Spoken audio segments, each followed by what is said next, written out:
इसमें मैं यही जानना चाह रहा हूँ कि क्या अब नहीं आना चाह रही, इसके पीछे कोई वजह आपको नज़र आती है?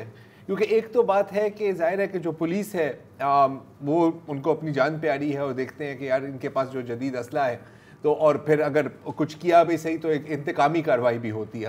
हमने ये भी देखा, रेंजर्स भी गए हैं। क्या किसी का कोई फ़ायदा है कि इस तरह का मामला चलता रहे? बहुत सारे लोगों का ये मानना है कि बहुत सारे जो हाथ नजर नहीं आ रहे उनका भी ये इसमें बहुत सारी इन्वॉल्वमेंट है उसमें।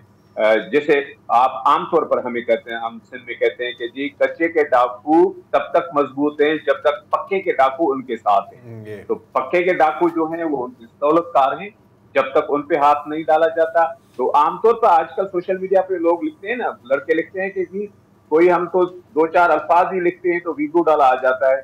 वो तो कच्चे के डाकू पूरा वीडियो बना के भेजते हैं मूवी का, उनके पीछे तो कोई वीगो डाला भी नहीं जाता। हाँ, ये तरह FIA की साइबर सूरत क्राइम हाल है। में कहाँ है? ये जो साफियों को पकड़ धकड़ कर रहे हैं, ये क्योंकि ये क्राइम साइबर से आगे जाता है, ये उससे आगे वहाँ नहीं।